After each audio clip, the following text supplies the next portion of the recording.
éternel, c'est Jésus-Christ. Maintenant, je demande à mon pasteur, tu dis que Jésus-Christ est la vie éternelle. Il m'a dit oui. Je lui dis ok. Il lisait Jean 17, verset 3. Il lit le verset, il dit que la vie éternelle, c'est Dieu. Bon, lui me donne encore le verset de 1 Jean 5, 20. 1 Jean 5, 20 à 21. Le verset là dit que Jésus-Christ, il est Dieu. Bon, je n'en disconviens pas. Mais je lui pose aussi une autre question. Donc, si je comprends bien, Jésus-Christ, il est Dieu, mais un Dieu qui est aussi son Dieu. Il me dit non. Mais je dis... Jean-Luc, prépare-toi. Explique-moi alors. Allons-y. Explique-moi alors. Je lui dis alors, explique-moi par exemple Luc 6, 12. Jésus passait toute la nuit à prier Dieu. Encore un autre verset, 1 Jean 5, 20 à 21, ça dit aussi que Jésus-Christ, il est Dieu. Donc, c'est ça que je suis un peu confus là. Donc, c'est compliqué là. Je ne sais pas si c'est juste Jésus-Christ, en fait, il est qui en fait. Je voulais joindre Gédo de la Tchotchouva parce que c'est lui, mon ami chrétien. Bon, c'est lui, il est chrétien comme moi, mais son numéro, je ne sais pas comment on peut lui joindre. Alors, je vais m'adresser à vous. Comment vous pouvez me répondre à ça? Parce que moi, vraiment, je ne comprends pas.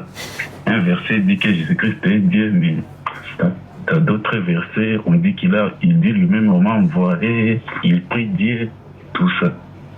D'accord. Alhamdulillahi Rabbil Alamin, Alhamdulillahi Rabbil Alamin, Souma Alhamdulillahi Rabbil Alamin, wa salatu wa salam ala ashrafil mursalin. Je salue tous ceux qui sont au pèlerinage en ce moment, qui sont allés pour faire le 5e pilier de l'islam, le pèlerinage 1446 de l'Égypte. Qu'Allah vous accompagne, qu'Allah accepte vos pèlerinages. Et nous avons eu le privilège, l'honneur de faire le pèlerinage 2 fois. La dernière fois, nous étions au pèlerinage, c'était en 2023. J'étais même avec ma fille Natacha, j'étais avec ma femme, Ismaël était avec sa femme, Alhamdulillah Rabbil Alamin, qu'Allah récompense toutes ces personnes-là, qu'Allah leur donne les mérites de leurs bonnes actions. Et ceux qui sont au pèlerinage, en ce moment, Daouda Sanogo, je profite pour le saluer, qu'Allah accepte toutes nos prières. Et ceux qui n'ont pas encore fait le pèlerinage, même si tu n'as pas les moyens, Allah pourra t'offrir, sinon te donner l'occasion de faire le pèlerinage, quelqu'un peut t'offrir le pèlerinage. Alhamdulillah Rabbil Alamin. Maintenant, vous là, monsieur, vous êtes chrétien, vous m'avez contacté par rapport à cette question qui vous trouble un peu l'esprit. Je pense que c'est pas le moment. Ne quittez pas. Hein. Voilà. Je pense que avec la grâce d'Allah, on va essayer. Je vais essayer de vous expliquer. Cette confusion va quitter votre esprit. Également, j'ai un pasteur qui est juste en ligne avec moi. Il s'appelle Jean-Luc. Il est pasteur. Il était en ligne tout à l'heure avec dans le commentaire, comment dirais-je, live talk TikTok. Et comme vous êtes chrétien et que vous avez voulu contacter Gédéon de la Tchotchouva qui est votre pasteur, je pense qu'il y a un autre pasteur ici également. Vous allez comprendre automatiquement que cette histoire de Jésus-Christ est Dieu là. Il y a quelque chose qui ne va pas. Pourquoi? Vous n'allez pas voir une communauté musulmane qui vont prier au nom d'une autre divinité qui n'est que Allah. Toute la communauté musulmane, nous prions au nom d'Allah. Maintenant, comment se fait-il que vous êtes certes chrétien, moi je vous respecte, mais vous n'êtes pas d'accord, vous n'êtes pas unanime sur la divinité ou encore sur la personne de Dieu. Or, si vous vous trompez de divinité, tout le reste là c'est zéro. C'est comme par exemple la fondation d'une maison, la fondation est mal faite, mais le bâtiment va s'écrouler tôt ou tard. Et c'est dans ça que beaucoup de personnes se retrouvent aujourd'hui. Et il y a beaucoup de chrétiens qui ont commencé à comprendre que non. Cette histoire de Jésus, Dieu, là, il y a un problème. Parce que les témoins de Jéhovah, depuis la nuit des temps, ils n'acceptent jamais. Et ils ont les preuves à l'appui dans la Bible qu'il n'y a pas de divinité en dehors de Jésus, disons en dehors de l'Éternel qui a créé le ciel et la terre. Jésus-Christ est l'envoyé de l'Éternel. Et ce qui est grave, c'est que nulle part dans la Bible, il est dit que Jésus-Christ est Dieu. Nulle part. Il n'y a pas un verset dans la Bible où Jésus dit « Je suis Dieu ». Donc, ce qui est mieux, c'est que je vais faire comme... Oh. Je vous écoute. Attends, ne quittez pas. Il y a quelqu'un qui essaie de me joindre. Allô? Allô, monsieur Oustaz? Oui. Allô? Bonsoir. Bonsoir, c'est qui? Allô? Moi, je me nomme Kone Mamadou. Assalamu alaikum wa rahmatullahi wa barakatuh. Bonjour, bonsoir, c'est dans vos positions respectives. Nous disons alhamdulillah, alhamdulillah. Nous remercions bien sûr celui-là qui détient notre vie, celui-là qui nous accorde bien sûr la santé et celui-là qui nous accorde la vie et la mort. À lui appartient tout ce qui est dans les cieux et sur la terre, et à lui appartient tout ce qui est entre les cieux et la terre aussi. Nous disons alhamdulillah, alhamdulillah. Bienvenue sur notre chaîne Interreligieux TV. Et nous n'allons pas trop long. Nous allons vous dire simplement d'abord de vous abonner et de liker la vidéo et de ne pas oublier de partager et de laisser vos avis dans les commentaires, c'est très important. N'oubliez pas.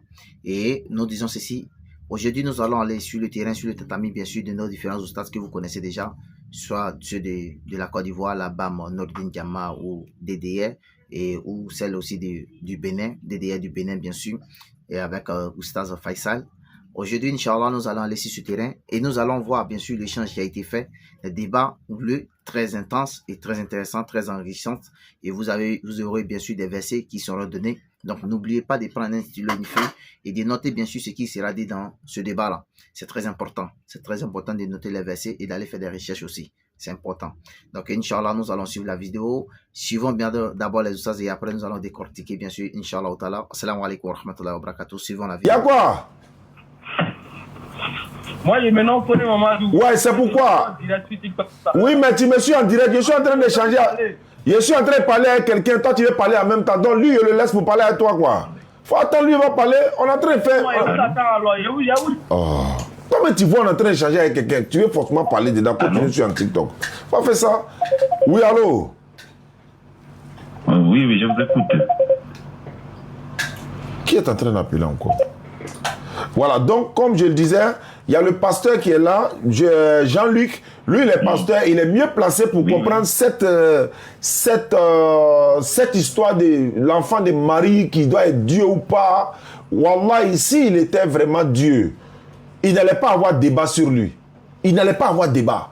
Et puis, comment il peut avoir débat pour savoir s'il est Dieu ou pas? Mais il n'a qu'à dire simplement, je suis Dieu et puis c'est fini. Il n'a qu'à dire simplement, je suis Dieu et puis c'est fini. Mais il dit, on m'a envoyé. Dieu m'a envoyé, Dieu m'a envoyé, Dieu m'a envoyé. Non, je ne peux rien faire de moi-même. Non, je suis un homme. Non, je suis ceci, cela. Maman Marie, tant, il appelle sa maman mère dans d'autres versions de la Bible. Il appelle la maman. Mais attends, il faut quand même que les gars se réveillent. Donc, je vais laisser la parole à le pasteur Jean-Luc qui est mieux placé. Après avoir échangé avec vous, il y a un autre frère qui est à Boaké. Ils vont faire un débat tout à l'heure. Oh là là. Désolé, je vais régler tous ces problèmes avant de régler. Allô? Allô? Oui, salam alaikum. Wa alaikum salam. Bonsoir, Oustaz. On est en direct. On est en train de faire une émission et puis on parle avec des gens actuellement. Ah, d'accord, ok, Oustaz. C'est pourquoi? C'est pourquoi? Bon, je voulais poser une question. C'est pas pour poser question. C'est pas une émission pour poser question. Si tu veux poser question, il faut envoyer un message sur WhatsApp. Ah, d'accord. C'est quand ils voient de live, ils veulent passer en live. Chacun veut parler en live. Allons-y, Jean-Luc. Allons-y, tu as la parole. Depuis Maghrib jusqu'à maintenant, et tous savaient qu'il était là, ils n'ont pas envoyé message, ils n'ont pas appelé. Quand on est en live, chacun, tu veux parler. Faut attendre. Qui devait savoir que Christ n'est pas Dieu ou est Dieu, c'est sa maman. Marie. Parce que c'est à Marie que l'ange a donné la révélation de qui est Jésus. Mais mon frère, comment est-ce que Marie appelait Jésus? Est-ce que Marie a une fois appelé Jésus-Christ Dieu? Non. Non, le père de mon fils. Elle a dit mon enfant. Or, si Jésus-Christ est Dieu, est-ce que Marie devait normalement.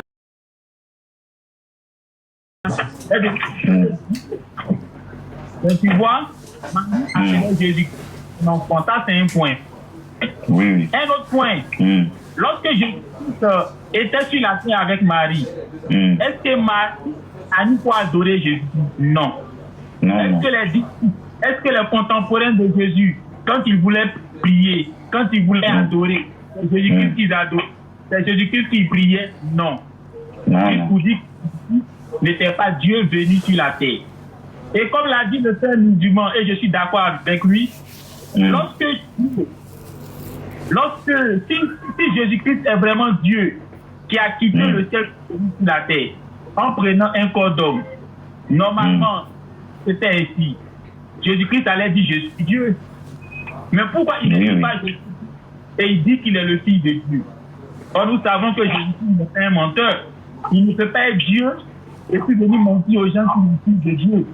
Donc, en disant qu'il est le Fils de Dieu, c'est sa vérité. En réalité, il est le Fils de Dieu. Vous voyez, lorsque les anges, selon la Bible, quittaient le ciel pour venir sur la terre, les anges ne disaient pas qu'ils étaient des hommes. Ils disaient ouvertement aux gens qu'ils sont des anges. Donc, même les anges, là, quand ils quittaient au ciel pour venir sur la terre, là, en prenant un corps d'homme, là, ils ne cachaient pas leur identité. Ils disaient ouvertement qu'ils sont des anges.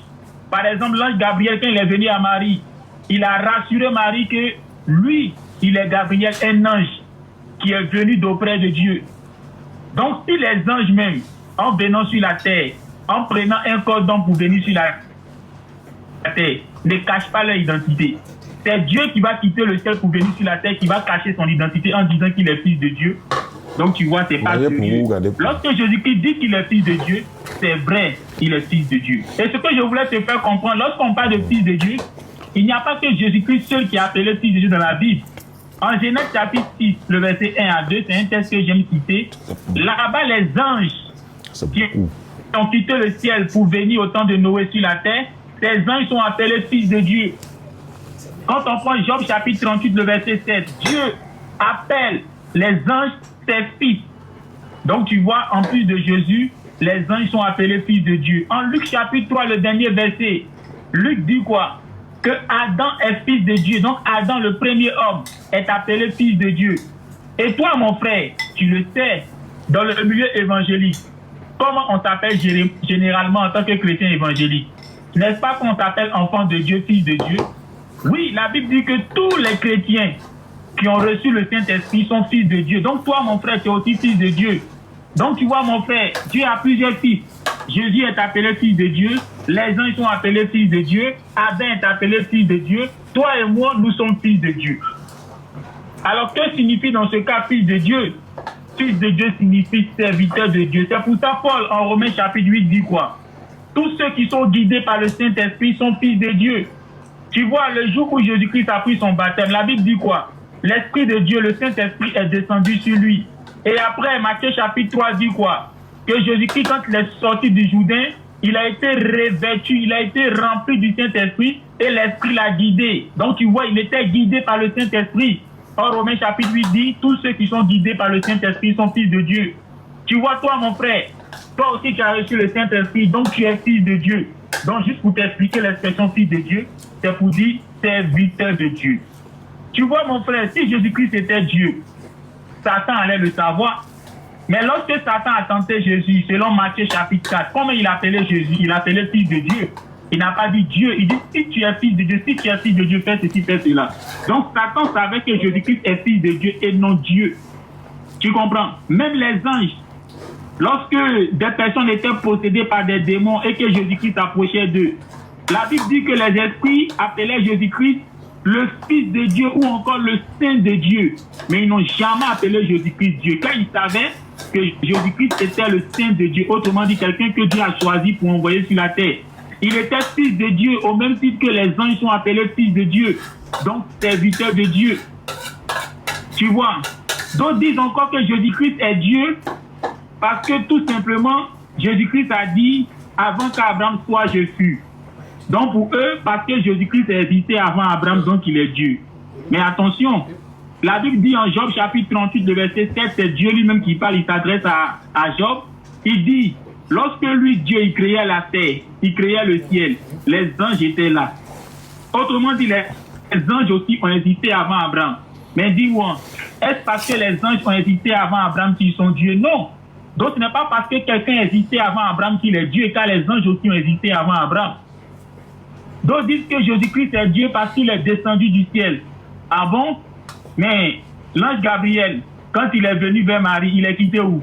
N'est-ce pas au ciel qu'il est quitté pour venir sur la terre? Donc le fait que quelqu'un descende du ciel, là, ça ne veut pas dire que c'est un Dieu. Pardon, ça ne veut pas dire qu'il est Dieu. Parce que les anges aussi descendent du ciel pour venir sur la terre. Il y a d'autres qui vont te dire encore que Jésus-Christ, en fait, quand on dit qu'il est Dieu, c'est Christ là qui est Dieu, mais Jésus là n'est pas Dieu. Et ça, il y a un pasteur qui s'appelle Gédéon de la Tchétchouva qui enseigne ça. Il dit Jésus n'est pas Dieu, mais c'est Christ qui est Dieu. Ah bon? C'est Christ qui est Dieu.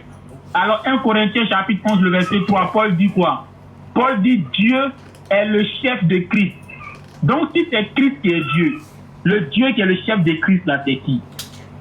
D'autres disent encore que, en fait, c'est la partie physique, le corps de Jésus là qui n'est pas Dieu, mais c'est l'esprit qui est en lui là qui est Dieu. Ça encore, le pasteur Gédéon de la Tchétouva le dit oui fort. Ah bon? C'est l'esprit de Jésus-Christ qui est Dieu. Mais Luc chapitre 23, lorsque Jésus-Christ était sur la croix, il a dit quoi? Père, entre tes mains je remets mon esprit. Alors si c'est son esprit qui est Dieu, le Dieu à qui il remet son esprit là, c'est qui? Le Dieu à qui il remet son esprit là, c'est qui? Vous voyez. Autre chose qu'il faut savoir, il est pur, hein? C'est que Dieu ne peut pas se prier lui-même. Oui, Dieu ne peut pas se prier. Comment les gens font pour pas comprendre? Or, la Bible dit en Luc chapitre 6, le verset 12, que Jésus se retira seul sur la montagne pour prier Dieu. Donc, il se retire seul sur la montagne. Et il va faire quoi? Il va prier Dieu. Alors, s'il est lui-même Dieu, c'est quel Dieu il prie? Luc chapitre 17, pardon, Jean chapitre 17, le verset 1 et 3. Là encore, la Bible parle de Jésus qui est en train de prier. En Jean chapitre 17, le verset 1, il a dit Jésus leva les yeux vers le ciel. Donc, pour prier, il lève les yeux vers le ciel. Mais quand il lève les yeux vers le ciel, là, c'est pourquoi? C'est pour dire qu'il s'adresse à quelqu'un qui n'est pas lui, mais qui est au ciel. Sinon, si Jésus se priait lui-même, à quoi sert-il de prier en levant ses yeux vers le ciel? Donc, ça montre que quand il prie en levant les yeux vers le ciel, c'est pour montrer qu'il s'adresse à quelqu'un qui est dans le ciel. Et lorsqu'il ouvre sa bouche, toujours en Jean chapitre 17, verset 1, il dit Père, l'heure est venue. Donc pendant qu'il lève ses yeux vers le ciel, il dit Père. Donc celui qui l'appelle Père là, ce n'est pas lui-même, mais c'est celui qui lui regarde en levant les yeux vers le ciel. Et au verset 3, il dit, toujours s'adressant au Père, il dit la vie éternelle, c'est qu'il te, donc le te là c'est mis pour le Père, qu'il te connaisse, toi le seul vrai Dieu. En disant le seul vrai Dieu, le seul, c'est pour dire qu'en dehors du Père là, tous les autres dieux sont des faux dieux. Il n'y a que le Père qui est le seul vrai Dieu. Et ensuite il termine en disant, et celui que tu as envoyé, Jésus-Christ. D'autres vont te dire encore que Jésus-Christ n'a jamais été créé. Il y a des gens qui disent ça, que Jésus-Christ n'a jamais été créé. C'est vrai? C'est vrai que Jésus-Christ n'a jamais été créé. Apocalypse chapitre 3, le verset 14, c'est Jésus lui-même qui parle après son retour au ciel. Il se présente comme étant le commencement de la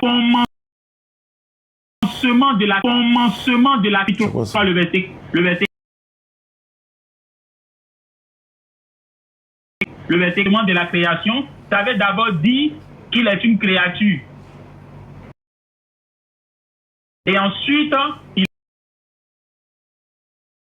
est celui-là que Dieu a créé en premier. Mais attends, est-ce qu'on peut adorer une créature? Non. Paul dit qu'en Romains chapitre 1, le verset 20 à 24, qu'il y a des gens qui ont transformé la parole de Dieu en adorant la créature au lieu du Créateur. Jésus dit qu'il est le commencement de la création de Dieu. C'est-à-dire celui-là que Dieu a créé en premier. Qu'il soit créé en premier, en deuxième ou en dernier, c'est une créature. Alors on adopte une créature selon Romains chapitre 1, le verset 20 à 24. D'autres vont te dire encore que Jésus-Christ est Dieu parce que Dieu l'a donné tout pouvoir. Mais attends, Dieu l'a donné tout pouvoir, c'est ce qui est écrit. Mais dis-moi, celui qui donne le pouvoir est celui à qui on a donné le pouvoir. Qui est au-dessus de qui? Question. N'est-ce pas celui qui donne le pouvoir qui est au-dessus de celui qui l'a donné le pouvoir? La Bible dit en Philippiens chapitre 2, le verset 5 à 11, que Dieu, c'est lui qui a souverainement élevé Jésus en lui donnant le nom qui est au-dessus de tout nom.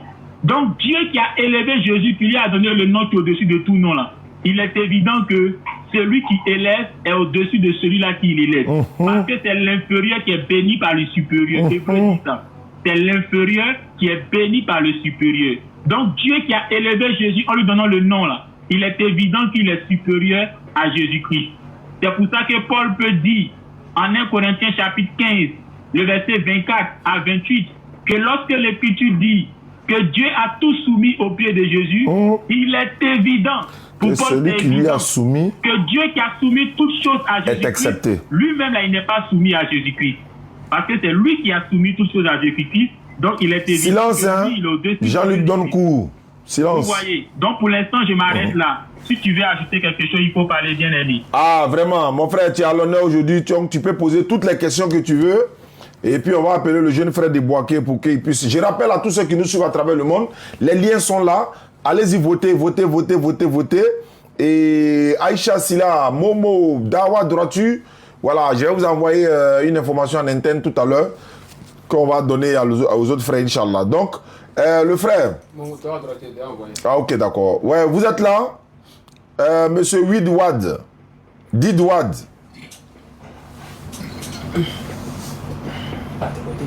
Bon, est-ce qu'il ne dort pas? Il ne dort pas? Didwad. Bon, Jean-Luc, je crois qu'André, il dort ou bien il est occupé. Parce que quand il m'a appelé, il était couché, il dormait. Donc, je vais essayer de couper, rajouter, appeler le frère de, comment dirais-je, de Boaké. C'est bon? Oui, c'est bon, mon frère Outa, c'est bon. Donc, à tout à l'heure. Alhamdulillah, Rabbil Alamin, wa salatu wa salam ala rasulillah, salam alaikum à tous. Je vais appeler le jeune frère de Boaké. Je l'avais promis qu'on devait l'appeler. Je l'appelle et j'ajoute Jean-Luc pour que nous puissions en savoir davantage. N'oubliez pas de voter. Allons-y voter. Allez-y voter. Votons. Et Inch'Allah, ça va bien se passer.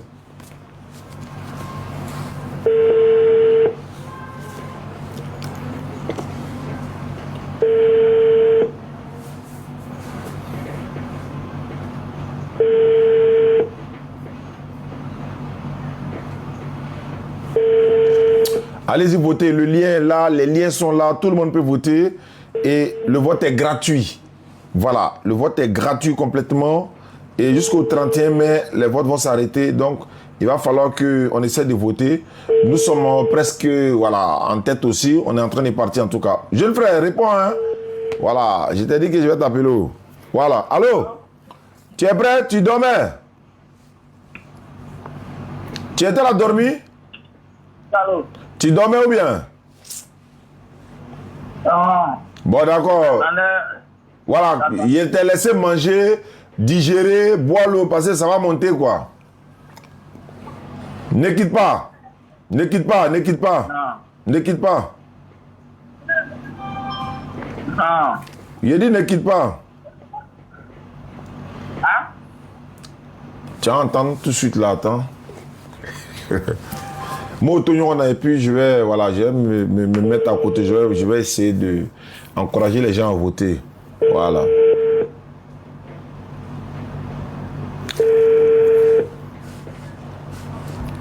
On dit permuter. Fusionner. Salut, mon frère. Yannick. Oui, bonsoir. Allez, monsieur Kofi de Boaké, bonsoir. Oui, mon frère Yannick, bonsoir. Bonsoir Jean-Luc. Le frère de Boaké, comment tu t'appelles? Allô? Ouais, comment tu t'appelles? Je suis Ngesa Konalot. Il a pas compris? Je suis Ngesa Konalot. Je suis Lot. Donc, Ngesan, qu'on a l'os, on va t'appeler Ngesan. Voilà, il préfère Ngesan. Voilà. Ngesan, voilà. Donc, tu es bienvenu ce soir. On avait commencé un sujet tout à l'heure, on n'a pas terminé. Je suis allé faire la prière et je suis revenu. Maintenant, il y a un frère, voilà, qui n'est pas d'accord avec ce que tu dis. Je pense qu'il va se présenter. Moi, j'ai fermé mon micro. Vous allez échanger. Il a raccroché. Il a raccroché. Je l'appelle. Il est parti? Ouais, il est parti, mais attends, je le prends. Il ne peut pas partir comme ça. C'est trop facile. Voilà. Ah, d'accord. Je pensais que tu étais parti, quoi. Ah, je pensais que... Attends, c'est toi qui as raccroché? Non, je voulais faire quelque chose qui m'a ôté même. Voilà. Donc, comme je disais, il y a le frère qui est là. Donc, moi, je vais fermer mon micro. Et puis, je vais vous écouter un peu. Comme moi, tu dis que moi, il n'y a pas le Saint-Esprit. Et moi, je ne peux pas comprendre. Et je t'ai posé des questions. Tu m'as donné des versets. On ne s'est pas entendu. Il était l'heure de la prière. Moi, je suis allé faire la prière. Et pendant que vous allez changer, moi aussi, je vais informer les gens. Ils vont voter. On est en direct et en exclusivité. On vous écoute. Jean-Luc, bonsoir. Oui, shalom, shalom. Voilà, le jeune frère Conan. Voilà, le jeune frère Conan, il est de Boaké. C'est Conan, non? Voilà, Conan de Boaké. Voilà, et lui il dit Jésus-Christ est le Seigneur des seigneurs, le Dieu des dieux. Et voilà, et Jean-Luc dit non, il y a un souci. Peut-être qu'on n'en a pas compris, mais on va essayer d'échanger. À vous l'honneur, on vous écoute, le monde vous écoute. Voilà. Ok. Alors, shalom, shalom, mon frère. Mon frère, qu'on en soit béni. Oui, ça va, mon frère. Alors, je me présente déjà. Je suis le pasteur Jean. Voilà, le pasteur Jean-Luc de l'église Assemblée de Dieu. Assemblée de Dieu. Qui est dans la commune de Angré, précisément à Cocody. Voilà, maintenant, comme c'est pour un débat, c'est qu'on va faire pour éviter que le débat ne se passe pas bien. Je vais parler, par exemple, pendant 2 minutes. Ensuite, je te donne la parole, tu parles pendant 2 minutes. Et pendant que l'autre a la parole, que celui qui ne parle pas ait la gentillesse de ne pas l'interrompre. Voilà, de ne pas l'interrompre. Donc, je ne sais pas, tu vas commencer ou bien de commencer? Tu commences? Je commence. D'accord. Alors, encore une fois, je salue tous ceux qui nous écoutent dans le beau nom de notre Seigneur Jésus-Christ. Ce qu'il faut savoir, le mot Seigneur, là, ce n'est pas seulement appliqué à Jésus. Dans la Bible, il n'y a pas que Jésus-Christ qui est appelé Seigneur. Quand on prend Apocalypse chapitre 1, le verset 8, il est dit, je suis l'alpha et l'oméga, dit le Seigneur Dieu. Donc, Dieu aussi est appelé Seigneur. Qui a parlé là-bas? Qui a parlé là-bas? C'est ce que j'ai dit là, de ne pas m'interrompre. C'est-à-dire que quand j'ai mon temps, toi tu écoutes, et puis après, tu peux rebondir. Tu comprends? Voilà. Donc, le mot Seigneur là, ce n'est pas seulement pour Jésus-Christ. Par exemple, en Apocalypse chapitre 1, le verset 5 à 6 et le verset 8, il est dit quoi? Au verset 5 à 6, il est dit celui qui est assis sur le trône, devant qui se trouvent les 7 esprits. Celui-là, il est celui qui est, qui était et qui vient. Donc, celui qui est assis sur le trône, qui est Dieu, est appelé celui qui est, qui était et qui vient. Et au verset 8, celui-là prend la parole en disant « Je suis l'alpha et l'oméga, dit le Seigneur Dieu ». Donc ici, le Seigneur, là, c'est lui pour Dieu. De même aussi, lorsque nous prenons la Bible, le mot Seigneur aussi s'applique aussi à Jésus-Christ. On va voir Seigneur Jésus-Christ. Vous voyez, le mot Seigneur aussi s'applique aussi à Abraham. En 1 Pierre chapitre 5, il est dit que Sarah appelait Abraham Seigneur. C'est pour cela que en 1 Corinthiens chapitre 8, le verset 5, Paul peut dire il y a plusieurs êtres au ciel et sur la terre qui sont appelés Dieu et qui sont appelés Seigneur. Vous voyez, donc il y a plusieurs seigneurs et il y a plusieurs dieux. Il y a le cas de Jésus-Christ qui est appelé Seigneur. Il y a le cas de Dieu lui-même qui est appelé Seigneur. Et Abraham aussi est appelé Seigneur. Et il y a d'autres cas comme ça dans la Bible où les personnes sont appelées Seigneur. Maintenant, en ce qui concerne notre Seigneur Jésus-Christ, est-ce qu'il est Dieu? S'il y a une personne qui devait savoir que Jésus-Christ est Dieu, ça devait être Marie. Parce que c'est à Marie que l'ange Gabriel a tout dit concernant l'enfant Jésus-Christ. Mais remarque, lorsque Jésus-Christ est né, est-ce que Marie, qui connaissait bien Jésus-Christ, l'a mis pour appeler Dieu? Non. Marie l'appelait mon enfant. Mais Marie ne savait-elle pas que Jésus-Christ est Dieu? Alors pourquoi l'appelait-il mon enfant? Donc si elle appelait Jésus-Christ mon enfant, étant donné qu'elle appelait Jésus-Christ mon enfant, ça montre que Marie elle savait pertinemment que Jésus-Christ n'était pas Dieu, raison pour laquelle elle pouvait l'appeler mon enfant. Vous voyez. Autre chose aussi, c'est que dans la Bible, Jésus-Christ lui-même là, il priait. En Jean chapitre 17, le verset 1, Jésus-Christ dans le jardin de Gethsémani, il prie. Mais comment il prie? La Bible dit, Jésus-Christ leva les yeux vers le ciel. Alors, si Jésus-Christ est Dieu, pourquoi prie-t-il en levant les yeux vers le ciel? Ça montre qu'il ne se priait pas lui-même, mais il priait quelqu'un qui était dans le ciel. Et dès qu'il prie, il ouvre la bouche en disant Père. Donc, il lève les yeux vers le ciel et il dit Père. Donc, celui qui l'appelle Père, ce n'est plus lui-même, mais c'est quelqu'un qui est au ciel. Et au verset 3, toujours s'adressant au Père, il dit la vie éternelle, c'est qu'il te connaisse, toi le seul vrai Dieu, et celui que tu as envoyé Jésus-Christ. Donc, ici, il appelle le Père quoi? Le seul vrai Dieu. En disant que le Père est le seul vrai Dieu, il montre par là qu'en dehors du Père, tous les autres dieux sont des faux dieux. Il n'y a qu'un seul vrai Dieu qui est le Père, et lui, Jésus-Christ, est son envoyé. Autre chose pour terminer rapidement, Jésus-Christ a dit en Jean chapitre 3, le verset 16, que Dieu a tout aimé le monde. Qu'est-ce que Dieu a fait? Dieu a envoyé son Fils. Donc, ce n'est pas le Dieu qui a tant aimé le monde qui est venu sur la terre, mais c'est son Fils qui l'a envoyé. Donc, le Fils est venu. Il n'était pas le Dieu qui a tant aimé le monde. Le Dieu qui a tant aimé le monde, lui, il est resté au ciel, mais il a envoyé son Fils. Pour comprendre l'appellation Fils de Dieu, tu verras que Jésus-Christ seul n'est pas appelé Fils de Dieu dans la Bible. Par exemple, en Genèse chapitre 6, le verset 1 à 2, les anges sont appelés Fils de Dieu.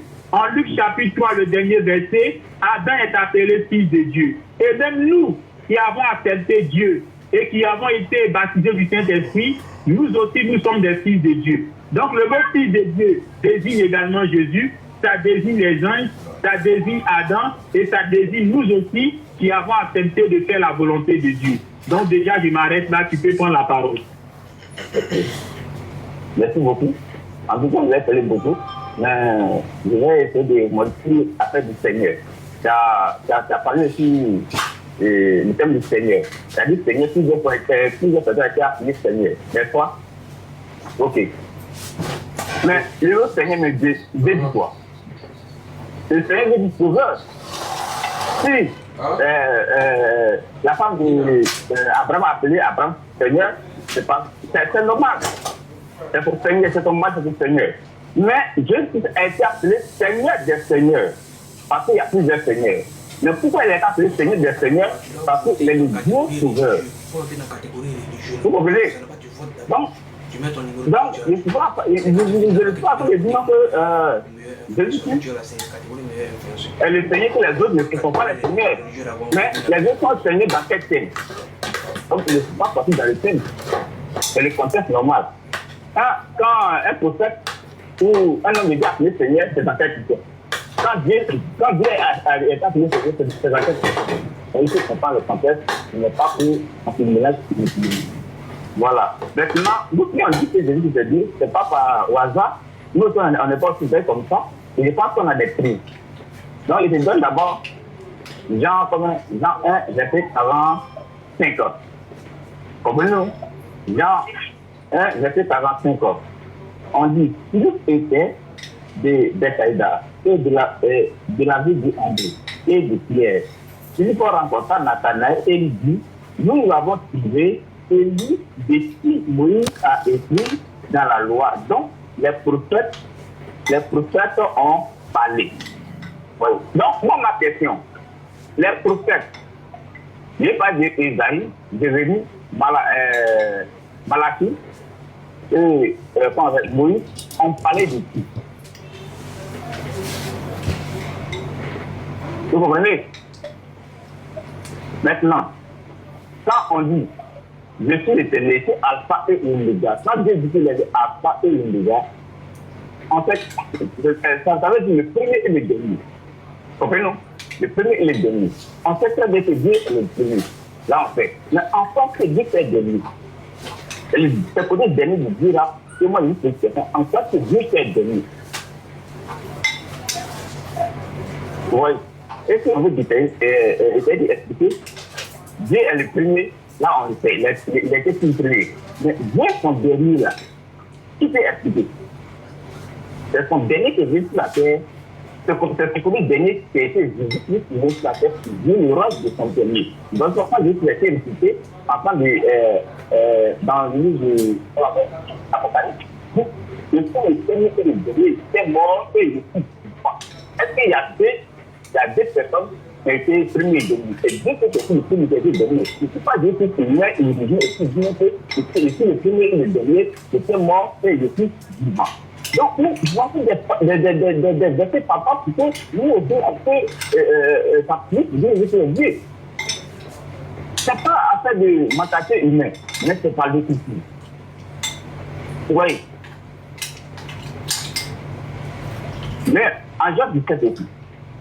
En genre du texte. Lorsque je te dis, bon, mon père, je t'explique pays.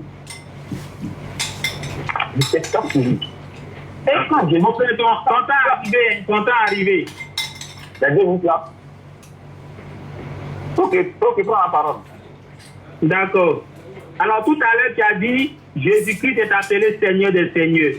C'est vrai, c'est ici. Mais en Actes des Apôtres, chapitre 2, le jour de la Pentecôte, lorsque l'apôtre Pierre a pris la parole, qu'est-ce qu'il a dit? Il dit, homme frère, il s'adressait aux Juifs qui étaient venus à Jérusalem ce jour-là. Il dit, homme frère, sachez que c'est Jésus, Dieu l'a fait Seigneur et Christ. Je répète, Pierre dit, homme frère, sachez que c'est Jésus, Dieu l'a fait Seigneur et Christ. Donc si Jésus-Christ est appelé Seigneur des Seigneurs, qui l'a fait Seigneur et Christ? Pierre dit, c'est Dieu. C'est Dieu qui a fait Jésus-Christ Seigneur et Christ.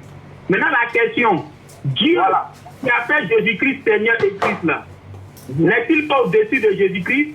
Parce que celui qui établit, celui qui comment on appelle ça, qui élève, celui qui donne pouvoir à quelqu'un, n'est-il pas au-dessus de celui qui élève? N'est-il pas au-dessus de celui qui l'établit? N'est-il pas au-dessus de celui à qui il donne pouvoir? Car le livre des Hébreux dit quoi? Que c'est l'inférieur qui est béni par le supérieur. Autrement dit, celui qui te donne pouvoir, celui qui te donne autorité là, il est évident qu'il est au-dessus de toi à qui il a donné autorité. Donc lorsque l'apôtre Pierre dit, en Actes des Apôtres chapitre 2, en Actes des Apôtres chapitre 2, hommes israélites, sachez que c'est Jésus, c'est Dieu qui l'a fait Seigneur et Christ.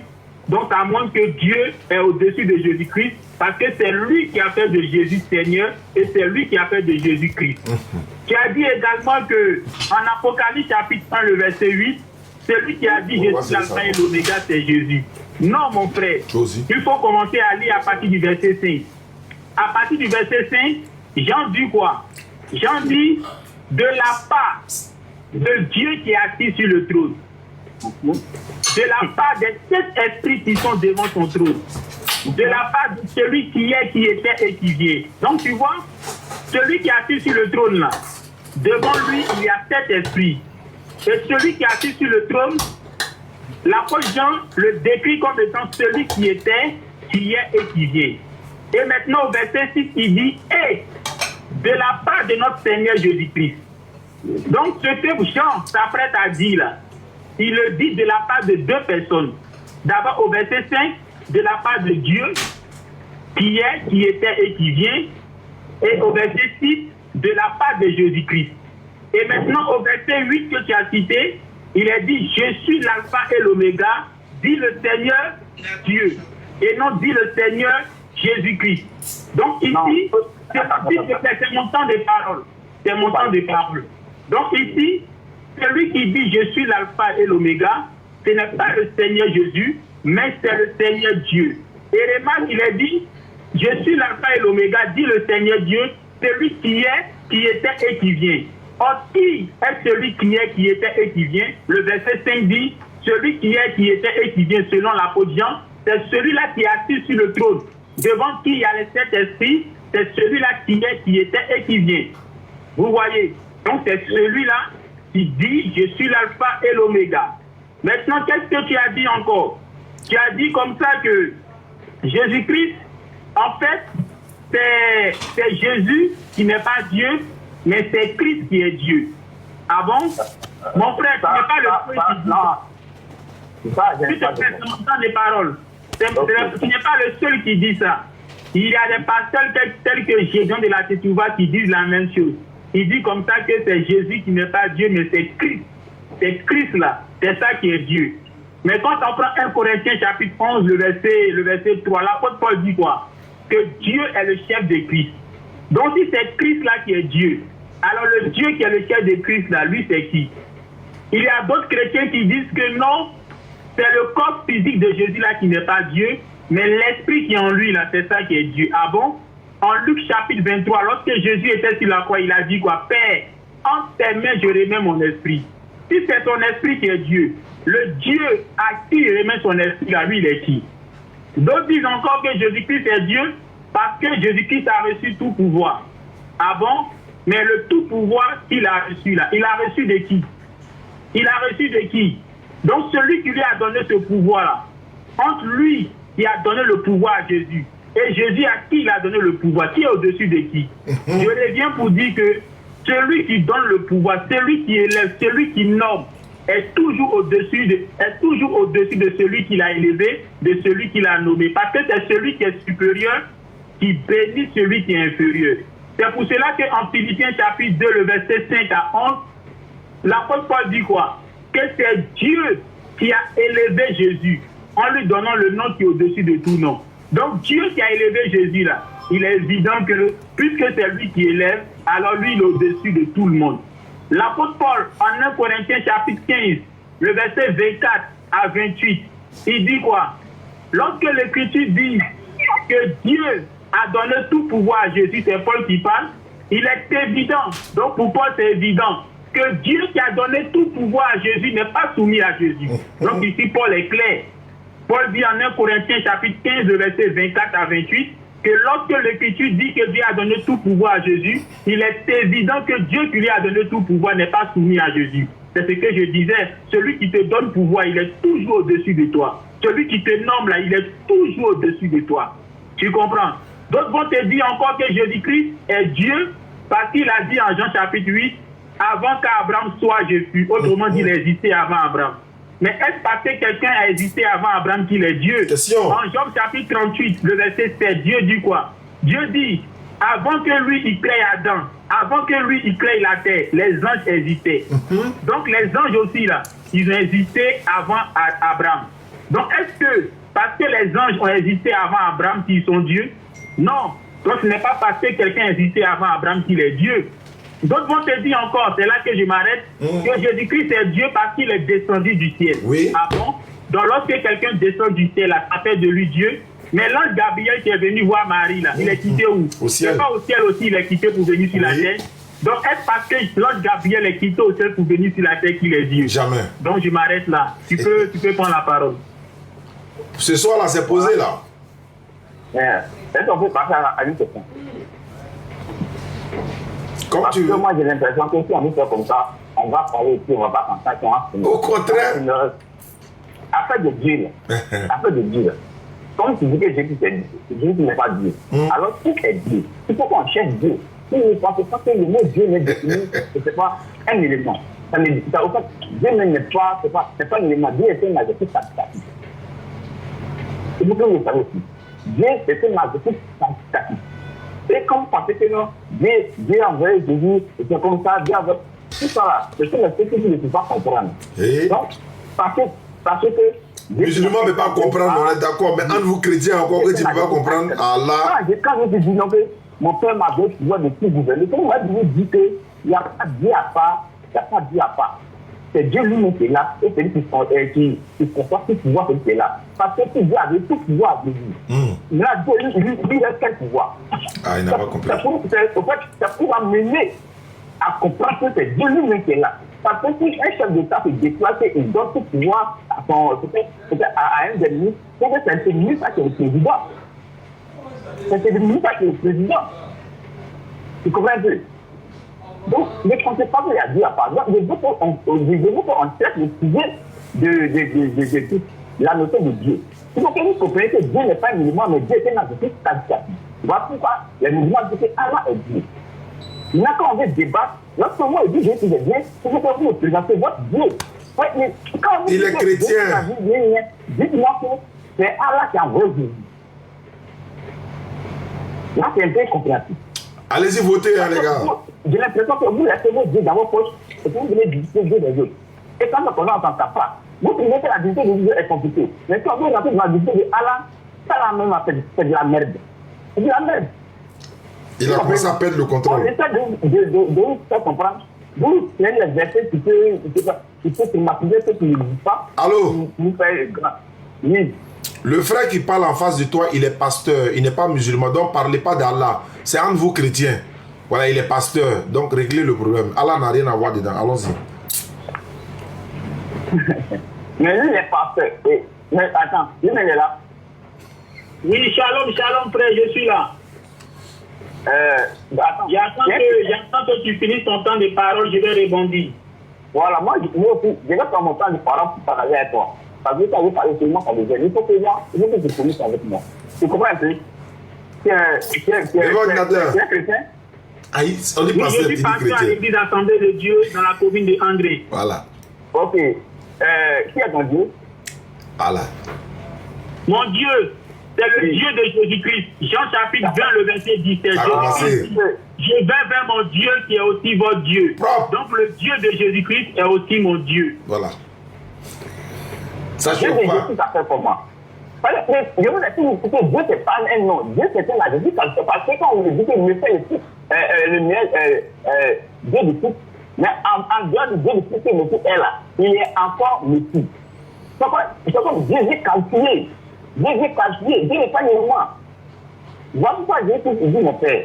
Et quand il dit mon père, il faut que les Jésus. Voilà pourquoi le disciple a demandé mais qui est ton père? Parce que Jésus ne pas du père là. Le papa, quand tu parles en Dieu, c'est que ça fait Jésus de moi qui ne le connais pas. Ça veut dire qu'il y a un problème. Il y a un problème qui est passé. Voilà. Donc, arrêtez de dire Dieu. Il faut évoquer le nom de Dieu. Parfois, dans Jean 17, Jésus dit qu'il a fait pour nous son nom. Bien aimé, ton temps arrivé, hein, ton temps arrivé. Donc, c'est mon temps de parole maintenant. Donc, je parle, je prends la parole. Donc, tu as dit comme ça que quand Jésus-Christ dit mon Dieu, mon Dieu, mon Dieu, ici, il ne parle pas de quelqu'un d'autre, il parle de lui-même. Mais ce n'est pas vrai. Pourquoi ce n'est pas vrai? Pourquoi ce n'est pas vrai? Tu vois, lorsqu'on prend le texte de Luc chapitre 6, le verset 12, il est dit quoi? Jésus-Christ se retira seul sur la montagne. Pour faire quoi? Pour prier Dieu. Donc il s'est retiré seul sur la montagne pour prier Dieu. Prier, c'est invoquer. Prier, c'est s'adresser à. Donc il est parti sur la montagne pour invoquer Dieu, pour prier Dieu. Donc il ne se priait pas lui-même, il priait quelqu'un d'autre. Jean chapitre 17, le verset 1. Toujours la prière dans le jardin de Gethsemane. S'il te plaît, tu peux te faire ce montant de paroles bien aimées. Jean chapitre 17, le verset 1. Il est dit quoi? Jésus-Christ toujours en train de prier. Il dit, Jésus-Christ leva les yeux vers le ciel. Donc c'est Jésus-Christ qui est en train de prier comme ça. Hein. Il dit, il lève les yeux vers le ciel. Mais attends, si lui-même il est Dieu, pourquoi il prie en levant les yeux vers le ciel? Si lui-même il est Dieu, Jean chapitre 17, le verset 1. Pourquoi il prie en levant les yeux vers le ciel? Donc ça veut dire qu'en ce moment-là, il s'apprête à parler, il s'apprête à prier quelqu'un qui n'est pas lui, mais qui est au ciel. C'est ce que ça veut dire.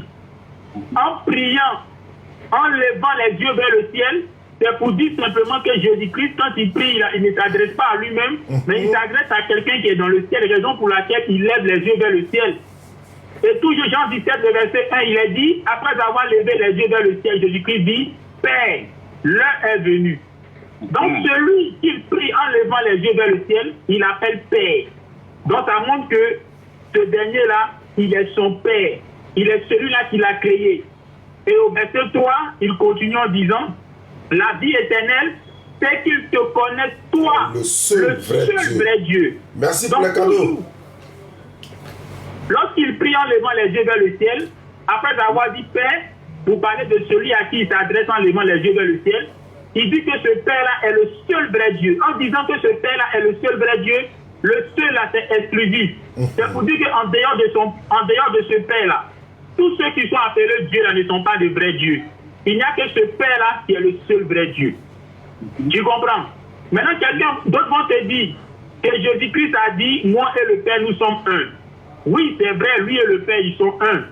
Mais l'expression moi et le Père, nous sommes un là, Jésus-Christ l'a dit à une autre occasion, toujours dans le même Jean 17 là, lorsqu'il priait, au verset 20 et 21, Jésus-Christ demande au Père de faire quoi? Il dit, oh Père, je te demande que toi et moi, nous soyons dans mes disciples et que mes disciples aussi soient en toi et moi, afin que nous soyons un.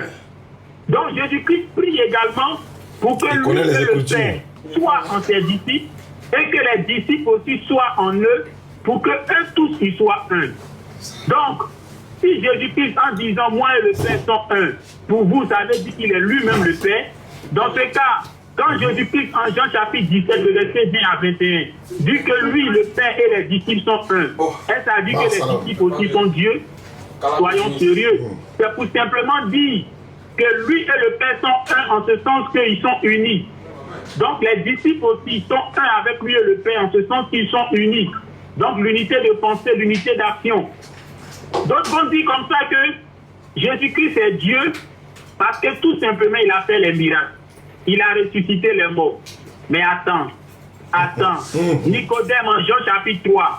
Nicodème dit à Jésus, Maître, nous savons que personne ne peut accomplir les miracles que tu fais si Dieu n'est pas avec lui. Donc ici, Nicodème montre que les miracles que Jésus-Christ accomplissait, c'est parce que Dieu était avec lui. Jean chapitre 10.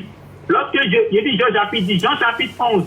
Lorsque Jésus-Christ devait ressusciter Lazare, la Bible dit quoi? Il a levé les yeux vers le ciel en disant, Père, je sais que tu m'exauces toujours. Et puis ensuite, il a dit, Lazare sort. Donc en réalité, lorsque Jésus-Christ faisait les miracles, qui faisait? C'est Dieu. Parce qu'il dit, Dieu, je sais que tu m'exauces toujours, avant de dire à Lazare de sortir. Donc c'est Dieu qui l'exauce. Donc c'est par la permission de Dieu qu'il fait les miracles. Maintenant, est-ce parce que quelqu'un fait les miracles qu'il est Dieu? Moïse a fait les miracles. Moïse a fait les miracles. Est-il Dieu? Élie a fait les miracles. Élie, le prophète Élie, il a ressuscité mort. Est-ce que ça fait de lui Dieu? Donc tu vois, le fait que quelqu'un fait des miracles ne fait pas de lui Dieu. Parce que dans la Bible, on a eu aussi des personnes comme Élie qui ont ressuscité des morts, qui ont même séparé l'eau du Jourdain en deux. Pourtant, tu es d'accord que Élie n'est pas Dieu, Moïse n'est pas Dieu. Tu vois. Autre chose que je voulais dire encore, parce qu'il y a beaucoup de choses à dire. Certains vont te dire qu'en Isaïe chapitre 35, il est dit que Dieu viendra lui-même. Et quand il viendra, les aveugles vont voir, les boiteux vont marcher, les sourds vont entendre. Le petit parle plus. Et les gens s'arrêtent là. Jean-Luc donne cours. Dans Isaïe chapitre 35, après avoir dit que quand Dieu viendra, les aveugles vont voir, les sourds vont entendre, le titre c'est les coups de Jean-Luc dit quoi? Du 20, que lorsque Dieu va venir, il n'y aura plus de désert. Donc toujours dans Isaïe chapitre 35, le verset 5, lorsqu'on continue au verset 6, il est dit que lorsque Dieu va venir, il n'y aura plus de désert. Alors certains disent que cette prophétie s'applique à Jésus. Ah bon?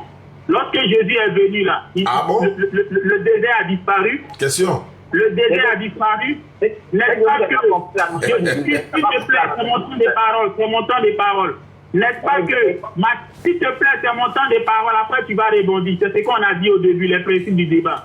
Donc, en Isaïe chapitre 35, le verset 5 à 6, il est dit que lorsque Dieu allait venir, les aveugles vont voir, les boiteux vont marcher, et le verset 6 dit, il n'y aura plus de désert, et que les fleurs vont pousser au désert.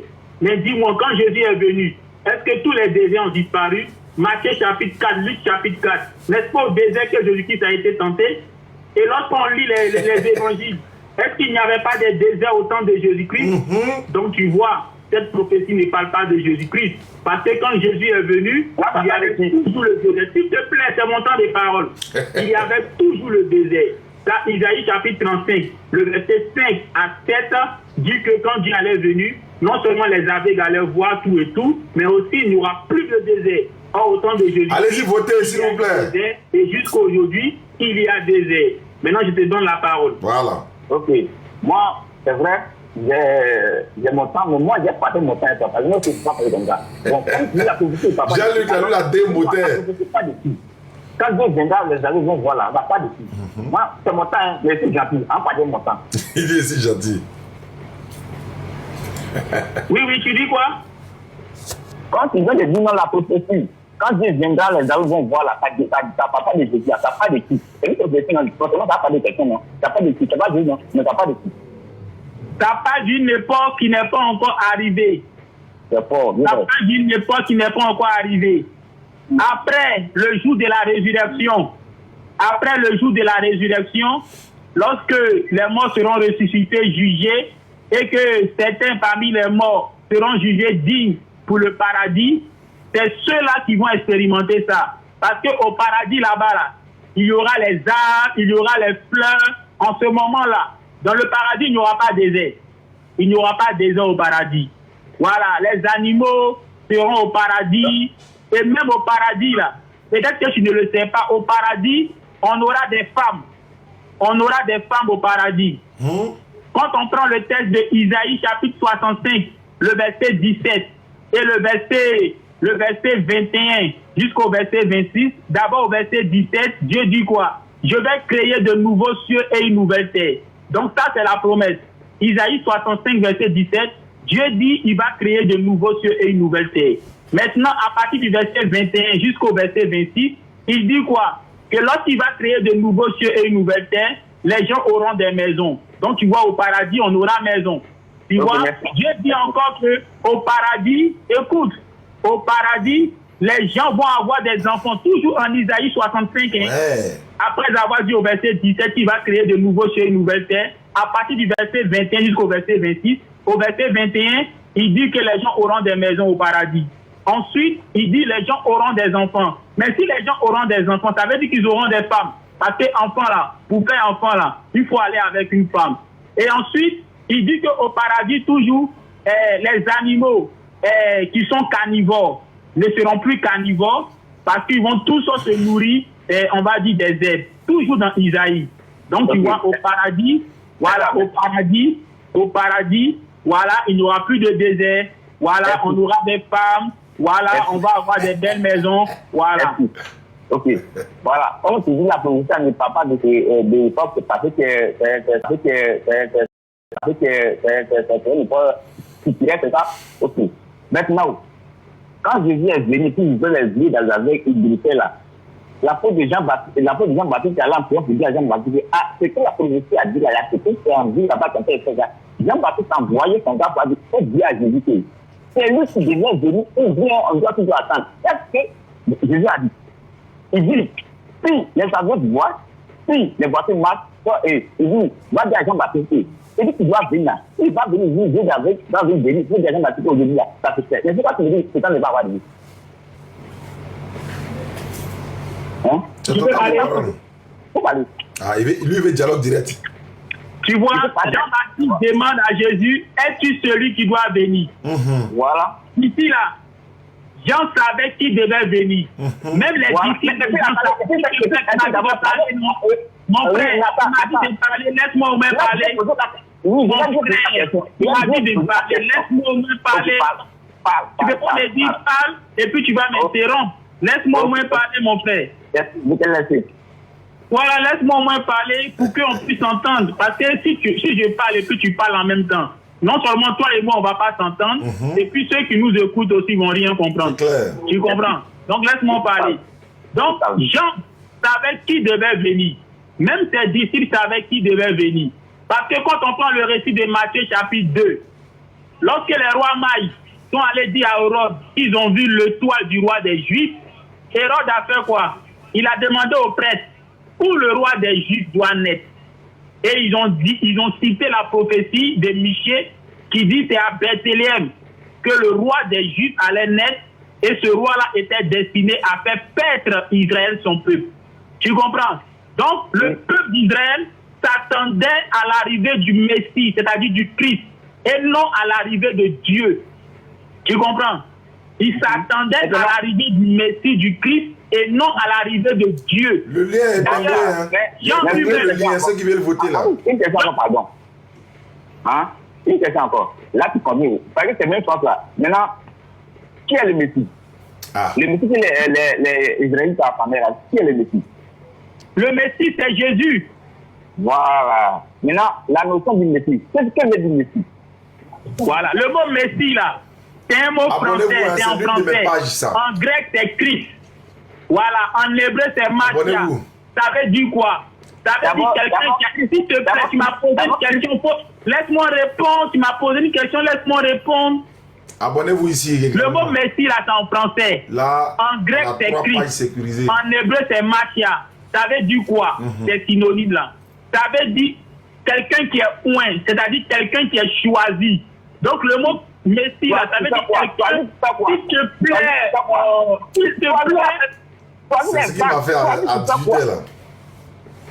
S'il te plaît, le mot Messie là, ça veut dire quelqu'un que Dieu a choisi. Jésus-Christ, s'il te plaît, quelqu'un que Dieu a choisi pour l'envoyer pour accomplir une mission. Mais pour quelle mission? Dans le cas de Jésus là, Matthieu chapitre 2 dit, son rôle était de paître Israël son peuple. Effectivement. Maintenant, en plus de Jésus, avant même Jésus, Dieu a choisi des messies, des Christ. Par exemple, Cyrus a été oint par Dieu pour faire quoi? Pour délivrer le peuple d'Israël qui était captif à Babylone. Tu comprends? Maintenant, tous les rois qui se sont assis sur le trône de Juda, tous les rois qui ont régné sur Juda, là, ces rois-là étaient des Christ, c'est-à-dire des messies, des personnes que Dieu a choisies pour être rois. Mais Dieu a choisi des messies. Ok. Tu dis quoi? J'ai dit non. Mais Jésus Christ, lui, est le messie des messies. Même pour tous les rois qui ont gouverné, Juda était des messies, mais Jésus lui est le messie des messies. Et le messie, il a été dit que c'est le messie est le sauveur. C'est tout aussi le faux, mais le messie est le sauveur. Même si on dit que Dieu l'a choisi, mais Dieu l'a choisi pour sauver. Tu comprends? Abonnez-vous dans Dawa dans la rue, là, c'est ma page. Tu peux me dire que le messie est le sauveur. L'une des pages en tout cas. Où je me trompe? Compte TikTok. Je n'ai pas compris ce que vous avez dit, monsieur, le frère. Oui. Je n'ai pas compris, tu peux répondre. Voilà. Je n'ai pas compris, vous dites que le mot messie, le messie veut dire que le sauveur. Mais non, ce n'est pas ce que tu avais dit. Ça, c'est ceux qui ne connaissent pas qui disent ça. Le mot messie signifie l'élu, c'est-à-dire quelqu'un que Dieu a choisi. Il a choisi pourquoi? On choisit quelqu'un, en fait, il a choisi pour venir manger les gens. Allez-y voter, allons-y voter. Mais il a choisi pour sauver, c'est tout aussi le faux. Ils ont choisi le messie pour venir sauver les gens. C'est justement, il a choisi des arguments comme ça, il a choisi dans le film, choisi. Il a choisi pour quelque chose, c'est il a choisi pourquoi? On choisit quelque chose pour utilement. Il a choisi pour sauver le peuple qui disait non, il a choisi. Même les rois qui ont sauvé, ils doivent choisir. Le lien du vote, j'ai mis ça tout à l'heure, attends, je vais le mettre. Au niveau de Jésus, il a choisi pour Israël. Même si la plupart pour Israël, j'ai remis le lien. Quand la femme a croyé Jésus, tout suit les hommes qui sont. La femme a dit on savait que le Jésus est venu. Jésus a dit oui, je suis. Mais la femme, là, elle a pu croire dans les gens pour dire qu'on a trouvé les gens. Tout le monde est content. Parce qu'ils attendaient le sauveur. Ils attendaient le sauveur. Je veux qu'ils soient d'accord avec moi sur le point dont le monsieur veut dire sauveur. Tu vois, mon frère, je peux parler? Voilà, en Isaïe chapitre 45, le verset 1, il est dit: ainsi parle l'Éternel à son Christ, à Cyrus. Donc tu vois, ici Cyrus est appelé le Christ. Parce que quoi? Parce que tout simplement, Dieu avait choisi Cyrus pour délivrer son peuple qui était esclave, qui était, s'il te plaît, assujetti par les Babyloniens. Voilà. Tu comprends? Maintenant, autre chose que tu dois savoir, les David, les Saül, tous les rois qui ont été choisis par Dieu en Israël, là, ils étaient des Christ, des oints que Dieu a choisis pour régner sur son peuple. Tu comprends? Voilà, parce que le mot Christ là, le mot Messie, le mot Machia, le mot, comment on appelle ça? Tout ça, ça veut dire oint, ça veut dire quelqu'un que Dieu a choisi. Maintenant, quand Dieu te choisit là, il peut te choisir pour être roi. Il peut te choisir pour aller sauver quelqu'un. Il peut te choisir pour être un prophète. Il peut te choisir pour faire tout ce qu'il veut. Non, on retient quoi? Messie veut dire quoi? Messie signifie quelqu'un que Dieu a choisi pour aller accomplir quelque chose, sa volonté. Ça peut être pour sauver, ça peut être pour être roi, ça peut être pour... Il a compris. Bon. J'ai compris. J'essaie de toi. Il fait qu'il y a à tenir. Il fait quoi de prendre maintenant. Ok. On va prendre Jean 17 maintenant. Jean 17 maintenant. Jean 17, on va parler de trois d'abord. On dit, oh, la vie éternelle, c'est qu'ils se connaissent, soit le seul vrai Dieu, et celui qui est envoyé Jésus-Christ. Donc, actuellement, c'est David de moi qu'on connaît Dieu. Ici, là, il nous dit qu'il a fait connaître Dieu. On connaît Dieu. Qui a fait connaître Dieu? Non, il n'a pas dit on connaît Dieu. Il dit la vie éternelle consiste à connaître Dieu.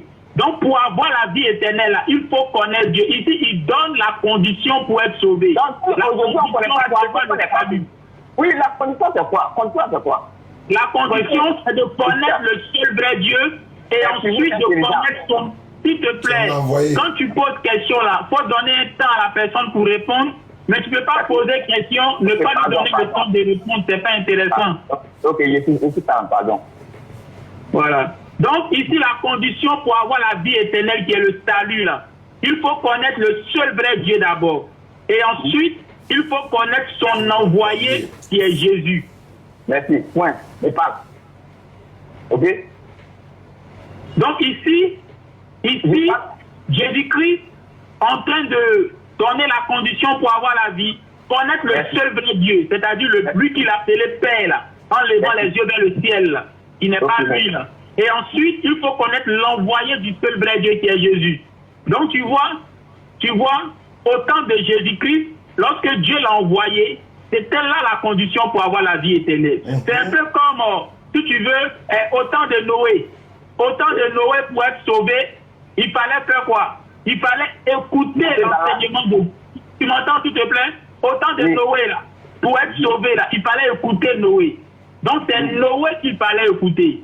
Voilà. Au temps de Moïse aussi, là, pour être sauvé, là, il fallait que tu te rapportes à ce que Moïse a enseigné. Tu comprends?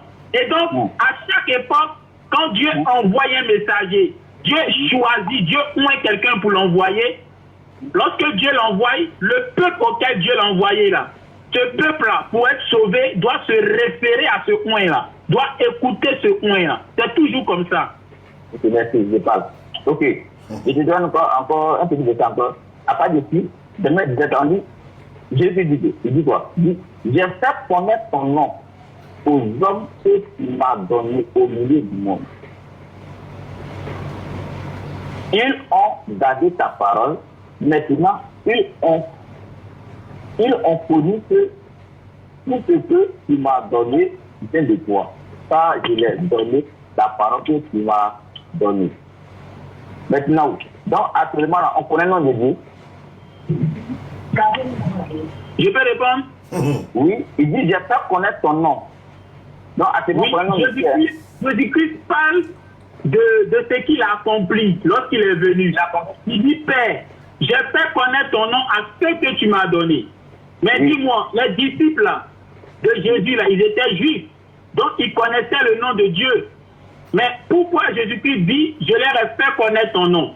Ce n'est pas qu'ils ne connaissaient pas le nom de Dieu. Mais tout simplement, Jésus-Christ leur a fait connaître Dieu. Parce que faire connaître le nom de Dieu, ici, et apprend au sens figuré. C'est-à-dire que Jésus-Christ leur a permis de connaître vraiment qui est Dieu. Merci beaucoup. Merci. Maintenant, c'est dans quel passage où Jésus a dit, voici Dieu, pour que les gens puissent le connaître. Jésus n'a jamais dit que voici Dieu. Hein. C'est qu'il a dit, il dit, depuis que moi tu ne me connais pas. Quand son apôtre a demandé, maintenant, qui est-ce qu'il dit, depuis que moi, moi tu me connais. Moi, quand je depuis que moi, moi tu ne me connais pas. C'est dans ce sens-là que Jésus dit, quoi, il dit que je t'ai fait connu et ils t'ont, je t'ai fait connaître et ils sont connus. Donc, voilà, abonnez-vous, Dawa dans la rue là, abonnez-vous. Je vais basculer là-bas souvent, parce que les autres comptes là sont souvent menacés. Voilà. Donc, c'est vrai que ça veut dire que Dieu n'est pas ailleurs. Donc, quand une personne vient à Jésus... Qu'est-ce qui empêche Jean-Louis de devenir musulman? Je sais pas. On va attendre, ça va venir avec le temps, non? S'il devient musulman, c'est un bon prédicateur, on va le positionner au Figaro. Donc, actuellement, nous, on est rassurés. Il demande qu'est-ce qui empêche Jean-Luc à devenir musulman. Moi, je veux que ça vienne de lui-même. Je te dis largement que j'ai pas connu Dieu. Mais si on dit que tu ne connais pas Dieu, c'est que c'est pas la peine. Et enfin, il va pour dire que j'ai fait connaître ton nom. Bonne temps dans la vie, on dit tout ce que c'est au nom de Jésus-Christ. Parce que c'est le nom de Dieu qui est là. Je peux parler? Parlez. Voilà. Jésus-Christ dit, j'ai fait connaître ton nom aux hommes que tu m'as donnés. Ces hommes-là, ce sont ses disciples. Les disciples, là, ils sont juifs. Donc, ils connaissaient le nom de Dieu, le nom que Dieu a révélé à Moïse. S'il te plaît, laisse-moi parler. Tu as dit, je peux parler, non? Je parle. Voilà. Donc, ces juifs-là, Jésus-Christ a fait connaître le nom, là. Ils connaissaient déjà le nom de Dieu. On est un peu dans le nom que Dieu a révélé à Moïse. Sur le mont Sinaï. Alors, ils votaient, les gars. Moi, je suis en train de voter. Mais dans quel sens il leur a fait connaître son nom? En ce sens que il leur a permis de connaître vraiment qui est Dieu. Par exemple, Jésus-Christ a dit quoi? Dans son sermon sur la montagne, il a dit, vous avez entendu dire, tu dois aimer ton prochain et haïr ton ennemi. Mais moi, je vous dis, aimez vos ennemis. Donc, tu vois, il leur a permis par son enseignement de comprendre qu'ils doivent aimer leurs ennemis. Ça, c'est un premier point. Autre chose qu'il leur a permis de comprendre, il leur a permis de comprendre, par exemple, que s'ils veulent que Dieu les pardonne, eux aussi, ils doivent pardonner à ceux qui leur font du mal. Tu comprends? Autre chose que Jésus-Christ a fait connaître aux gens, par exemple, quand les gens lui ont demandé qu'est-ce qu'on doit faire pour avoir la vie éternelle, il leur a dit, il faut obéir au commandement. Tu ne tueras point, tu ne commettras point d'adultère, il faut faire s'il te plaît. Oui, vas-y, parle. Voilà. Maintenant, c'est à qui a posé la question à Jésus qui a répondu comme ça. C'est pas des gens qui disent ça. Pardon? Qui a demandé à Jésus comment faire quoi? Qui a demandé à Jésus comment faire pour avoir la vie éternelle? Jésus a dit non, les 10 commandements. Qui a posé cette question? Tu veux parler de l'homme de là? C'est un chef religieux juif. Il a demandé à Jésus, mais maître, que dois-je faire pour avoir la vie éternelle? Et Jésus lui a dit, d'abord, pourquoi tu m'appelles bon? Parce qu'un seul est bon, si ce n'est Dieu seul.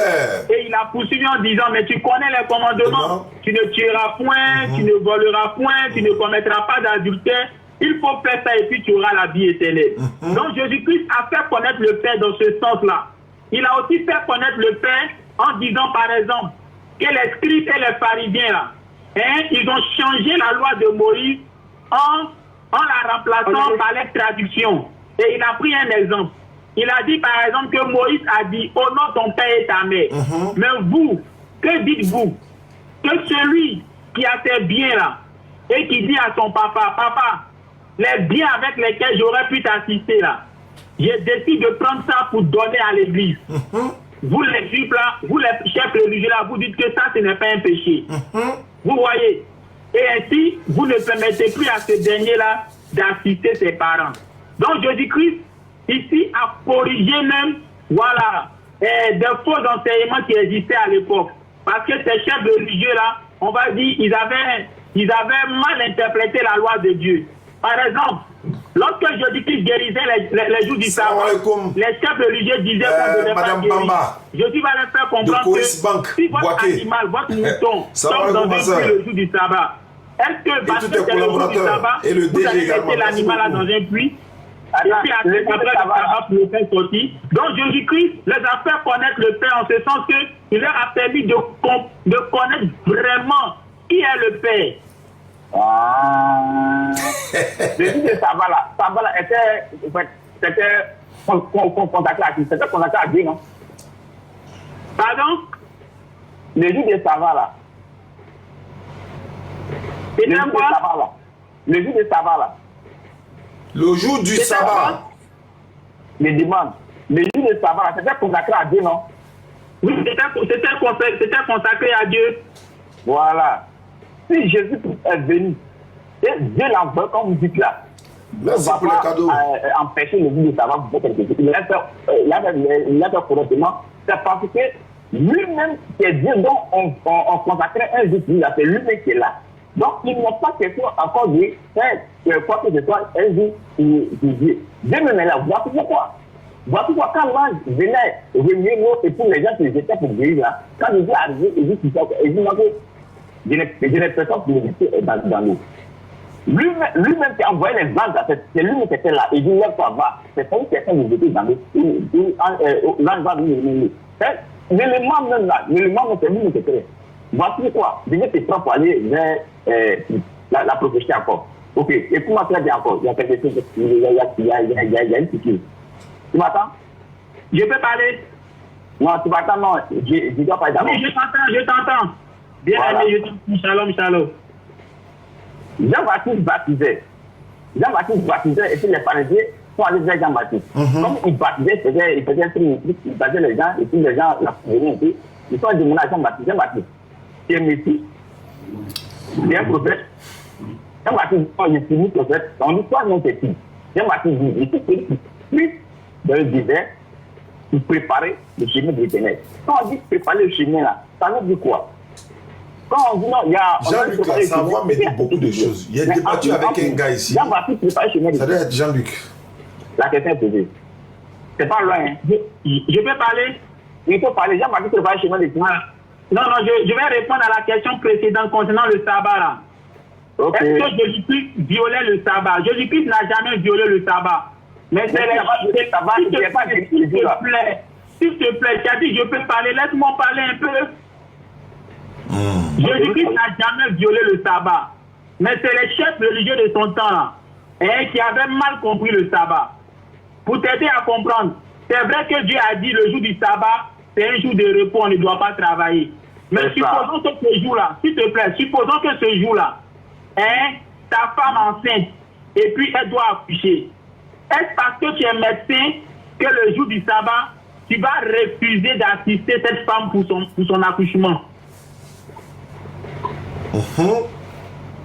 Je te pose la question. Très bien. Est-ce parce que c'est le jour du sabbat, la femme doit accoucher, c'est sage-femme, ou bien tu es médecin? Est-ce parce que c'est le jour du sabbat, tu vas dire ce jour-là on ne travaille pas, donc tu vas laisser la femme comme ça, elle va se débrouiller pour accoucher?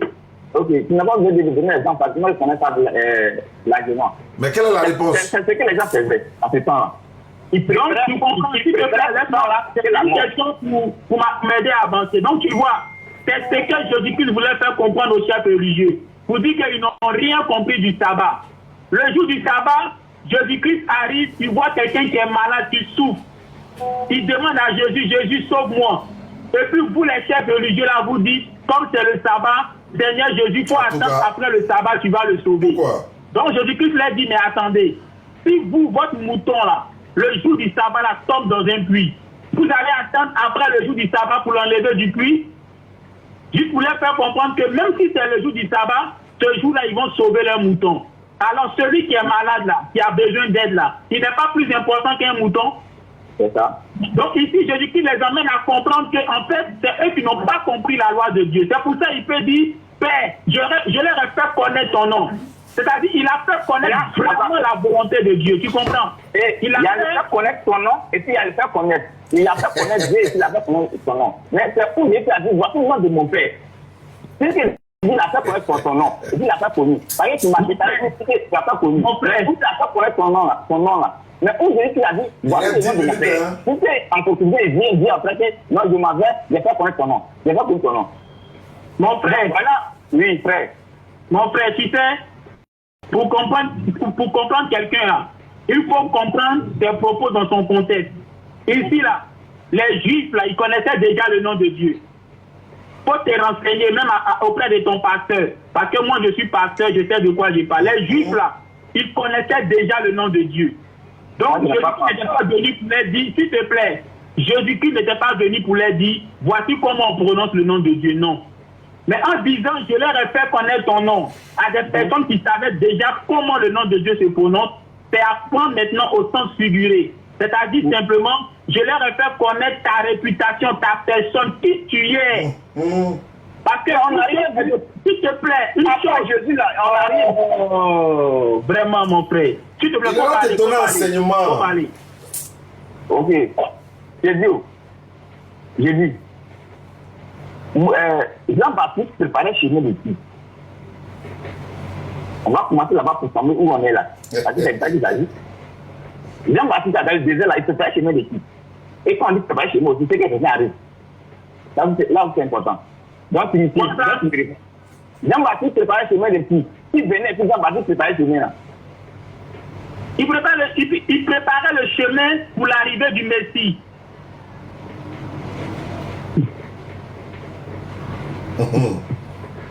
Or, dans Isaïe, on dit l'Éternel viendra lui-même.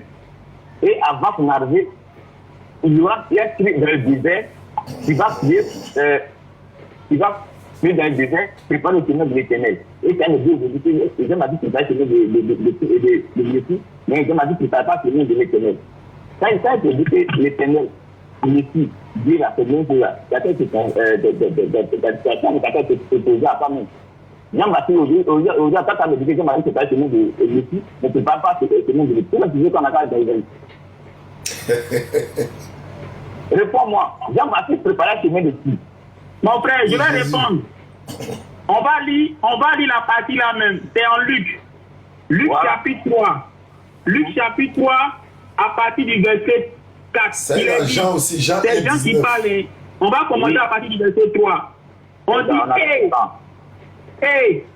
Jean alla dans tout le pays des environs du Jourdain, prêchant le baptême de repentance pour la rémission des péchés. Tu entends, non? Et le verset 4. Selon ce qui est écrit dans le livre des paroles d'Isaïe le prophète, c'est la voix de celui qui crie dans le désert. Préparez le chemin du Seigneur, aplanissez ses sentiers. Toute vallée sera comblée, toute montagne et toute colline seront abaissées. Ce qui est tortueux sera redressé, et les chemins rabotés seront aplanis. Maintenant, il y a le verset 8, hein. Et toute chair verra le salut de Dieu. Voilà. Donc, il est venu préparer le chemin du salut de Dieu. Pas de Dieu, mais du salut de Dieu. C'est du français. Hein? Quand on parle du salut de Dieu, le salut de Dieu n'est pas Dieu. C'est Dieu qui envoie ce salut. C'est pour ça qu'on appelle ça le salut de Dieu. Donc Jean est venu préparer le chemin pour le salut de Dieu. Et ce salut de Dieu, s'il te plaît. S'il te plaît, on a dit le texte, tu as compris, non? Luc chapitre 3, le verset 4 à 8, on a lu. On dit qu'il est venu pour préparer le chemin du salut de Dieu. C'est comme si on dit qu'il est venu préparer le chemin du salut de Diané. Le salut de Diané n'est pas Diané. Ce salut-là vient de Diané. C'est pour ça qu'on dit le salut de Diané. Autrement dit, c'est Diané qui a pourvu ce salut-là. Donc on dit Jean-Baptiste est venu préparer le salut de Dieu parce que c'est Dieu qui a donné ce salut-là. Donc le salut-là n'est pas Dieu. Depuis les États-Unis. Jean-Luc a KO le gars, hein. C'est fini, hein. Même moment, le match est fini, hein. La verra. Est-ce que tu connais ce verset là? Pardon? Il y a quand même dit que ce salut-là, c'est pas genre, ce salut-là, c'est pas Jean-Baptiste préparer le chemin du salut. Mais pourquoi Jean-Baptiste a vu Jésus dire, voilà, c'est lui dont je parlais. Donc, ce salut-là, c'est un individu, hein. Non, c'est pas ça des frères. Quand tu as crié, si Jean-Baptiste prépare le chemin du salut, tu m'as pas dit qu'il y a quelqu'un qui va venir et à l'image du salut. Mais Jean-Baptiste, lui, il dit que voilà celui dont je parle. C'est la vie de Jésus. C'est-à-dire, salut là, c'est une personne, salut là, c'est Jésus. Moi, quand Dieu qui donne le salut, et quand tu fais de la vie, c'est Dieu qui donne le salut. Et c'est Dieu qui sauve ton peuple. Et si Dieu qui a donné ton peuple, et si tu veux croire là, on dit, il y a point autre chose que moi. Bon. Et si, il faut bien essayer. Je vais les signaler qu'il reste. Voilà pourquoi. Dans Esaïe, ça a été dit quand un enfant nous venait, avant de dire quand un enfant nous venait. Abonnez-vous à la deuxième page. On va dire troisième. Il y a une lumière qui vient dans le à une autre page là, je vais changer le nom. Je vais faire ça. Bon, en tout cas, je vais changer le nom. La liberté pour désormais la liberté. Et ça aussi, abonnez-vous, Inch'Allah. Dans ce TikTok là, abonnez-vous. Ici, c'est la dawa dans la rue, abonnez-vous, Inch'Allah. C'est celui-là que Jean-Baptiste prépare le chemin. Et dans l'autre côté, on dit que votre Dieu viendra, mettez-vous point, votre Dieu viendra lui-même pour vous sauver. C'est ce Dieu-là, c'est qu'on a beaucoup fait. Oui, allons-y voter. En Messie. C'est ce Dieu qui fait là qui a été composé en Jésus-Christ, à un fils. Voilà pourquoi avant que le bouton de sang vienne à un niveau d'un bébé, ça a été écrit avant dans Isaïe, c'est quand un enfant est né, l'enfant est né de Dieu tout ça. Parce que il n'est pas que quand on va voir là, c'est quand on va se tromper automatiquement, on doit aller interroger les personnes, venir juger le fait réel qui est envers nous. Voici pourquoi quand Jean-Baptiste était en prison, il a dit, ce que tu es en train de dire là, va et vérifier, demande, est-ce que c'est lui c'était depuis qui veut venir là, on doit construire. Tu comprends? Parce que quand quelque chose arrive, il faut vérifier. Est-ce que la chose n'a pas été annoncée? Mais on a vu que ce que Jésus faisait là, même s'il n'est pas beau, même s'il est court, même s'il est long, mais quand on interroge les petits, on voit qu'il fait exactement ce qui a été écrit. Donc on n'a pas on n'a pas le choix de prendre. Mais d'autres ont préféré que ce n'est pas lui. D'autres ont préféré que c'est lui. D'accord. Donc, il faut juste amuser même les bons grains de l'autre côté et les pauvres grains de l'autre côté. Voici pourquoi donc bonsoir. Allô? Voilà, je pense qu'on a épuisé le temps qui nous est imparti. Je pense qu'on a dit beaucoup de choses. On ne peut pas tout parler aujourd'hui. Je pense que demain, c'est un jour. Jeudi, on se retrouve à l'espace Figayo. Vendredi est un jour. Samedi également. Ainsi de suite, ainsi de suite. Donc, je pense que comme tu as Boaké, quand moi, Inch'Allah, je serai de passage à Boaké. Je vais garer, on va échanger. Jean-Luc, je pense qu'on va aller se reposer un peu. Demain soir, il y a peut-être d'autres personnes qui voudront échanger avec Jean-Luc, comme je l'ai dit. Tous ceux qui veulent échanger avec Jean-Luc sont les bienvenus. Donc, mon jeune frère Kwadjo de Boaké, ou bien c'est Kwasi? C'est Kona. Kona, autant pour moi. Donc, Kona, merci pour ta participation. Merci également. Voilà, on a essayé d'échanger, comme je l'ai dit là. Le but de l'échange n'est pas pour s'entendre, mais c'est pour essayer de donner les arguments. Si on s'entendait tous sur le même sujet, il n'allait jamais avoir des débats. Mais c'est parce qu'il y a des divergences, voilà, qu'on fait des débats. Et les débats, c'est pas la guerre. Les débats, c'est pour se comprendre. Voilà, c'est pour donner les arguments. On appelle ça argument contre argument. Et puis, bon, voilà. Toi, tu es baoulé, non? Oui. Voilà, moi, je suis musulman, je suis djoula. Et je pense que on doit prôner la paix en Côte d'Ivoire parce qu'il y a les élections qui arrivent. Donc il faut que on essaye de passer le message de cohésion, de paix, de stabilité, pendant que voilà les politiciens. Oui. C'est quoi en train de dire, ça n'a rien à voir avec la paix ou la guerre. Hein. C'est quoi en train de dire, c'est pas la guerre, c'est pas la paix, ça n'a rien à voir. Hein. Ça n'a rien à voir avec les élections. Tu n'as pas compris. Et tu as tellement compris. Non, tu n'as pas compris.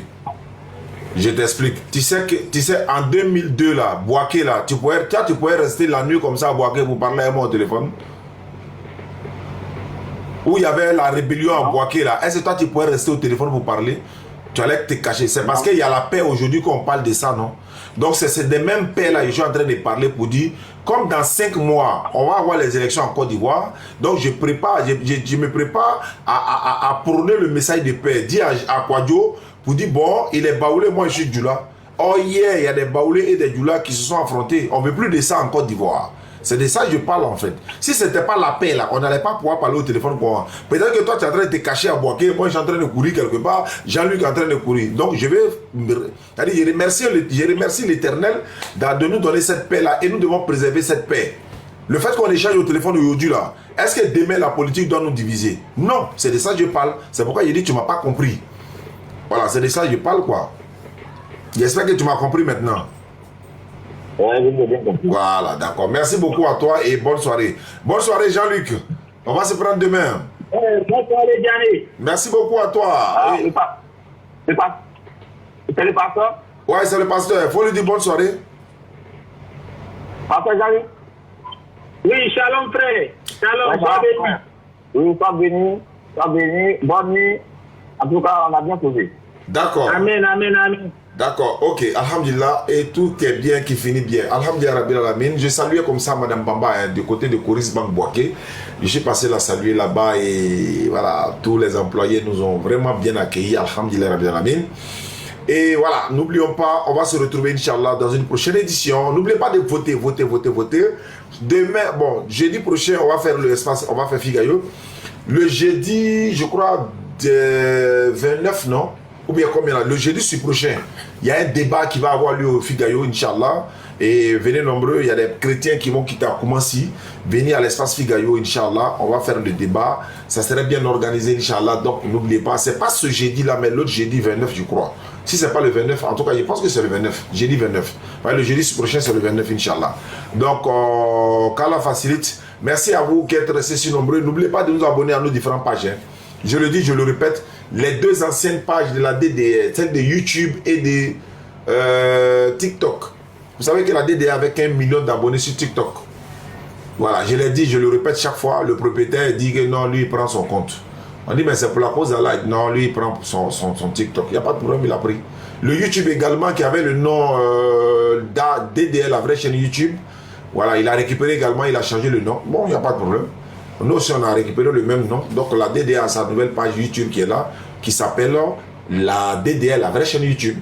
Donc, l'ancien qui avait 200 000 abonnés, lui, il est parti avec. Au revoir. et à bientôt. Donc ça ne nous empêche pas de créer d'autres chaînes. Donc j'en ai créé d'autres. J'ai même 2 comptes YouTube actuellement. Un autre compte, 2 comptes Facebook encore. 3 TikTok. C'est mieux, non? Là, quand quelqu'un prend un, il y a l'autre qui est là. Or, toutes ces pages-là sont là pour édifier la communauté musulmane. Donc ceux qui sont dans ces différents comptes-là, YouTube et TikTok de l'autre côté, simplement vous vous désabonnez simplement. Parce que voilà, il n'y aura plus de contenu de la DDL là-bas. Donc vous venez vous abonner ici. Voilà, donc le message est passé. Merci beaucoup à vous, qu'Allah facilite. On va se retrouver, Inch'Allah. Il y a un qui dit j'ai voté 6 fois aujourd'hui. Alhamdulillah Rabbil Alamin, c'est déjà bon. Allons-y voter, hein. Vous savez, il reste un peu, je vais passer en tête. Voilà, tous mes modérateurs, je vous appelle tout de suite. Abbas, tu seras là. Tous ceux que je peux appeler, je vais vous appeler en groupe WhatsApp tout de suite. Il y a une bonne nouvelle à vous annoncer concernant cet événement. Le lien, non? Voilà, mettez le lien dans les commentaires. Et puis, voilà, on va se retrouver tout par là. Je vais vous appeler tout à l'heure, Inch'Allah. Voilà le lien qui est en bas. Donc, vous pouvez cliquer sur ou bien dans la bio de la page. Vous pouvez aller pour voter, Inch'Allah. Ange, merci beaucoup à vous. qu'Allah nous récompense tous de faire débat face à Jean-Luc. J'ai dit que je me rappelle, si c'est vraiment ça doit être lui. J'ai une fois débattu avec Jean-Luc, au bureau ici même. Mais c'est sa voix là, je ne sais pas si c'est lui, c'est pas lui. Donc, qu'Allah facilite. On va se retrouver dans une prochaine émission. Abonnez-vous, abonnez-vous. Ça, c'est l'une de mes pages. Hein. Dawa qui est là, c'est l'une de mes pages. Et l'autre page YouTube, on a changé le nom, on a fait DDR TV. Bon, on m'a demandé de changer encore, mais on va voir. Mais pour le moment, c'est DDR TV. Voilà, donc vous pouvez vous abonner. Et puis, ben voilà. Donc, qu'Allah facilite. Merci beaucoup à vous. Et voilà. Merci beaucoup. Salam alaikum wa rahmatullahi wa barakatuh. Alhamdulillah, alhamdulillah, alhamdulillah, Rabbil Alamin. Nous remercions Allah, bien sûr, qui nous a permis de suivre cette vidéo. Nous vous disons, bien sûr, merci d'avoir suivi la vidéo et de rester connecté. Et n'oubliez pas surtout de vous abonner à notre chaîne RT Religieux TV. C'est très important. Abonnez-vous. Abonnez-vous pour que ça puisse permettre à d'autres personnes de voir vraiment la véracité de ce débat-là. Donc aussi, abonnez-vous aussi pour que ça puisse booster non seulement la vidéo, afin que ceux qui n'ont pas encore vu la vidéo puissent la voir. C'est important. Et n'oubliez pas aussi de liker la vidéo. C'est important aussi. Et n'oubliez pas de laisser vos avis dans les commentaires ou de partager cette vidéo-là. À la suite de cela, nous allons dire bien sûr demain ou après-demain, ou bien nous dirons à la prochaine, Inch'Allah ta'ala, qu'Allah nous bénisse tous depuis nos différentes positions et que Dieu s'amène soit sur nos différentes affaires. Assalamu alaikum wa rahmatullahi wa barakatuh depuis vos positions. Voilà, les puits et les forages là, j'allais oublier. Voilà, ceux qui veulent faire des puits et des forages, n'oubliez pas de nous contacter. Vous avez les numéros. Barakallahu fik. Salam alaikum wa rahmatullah.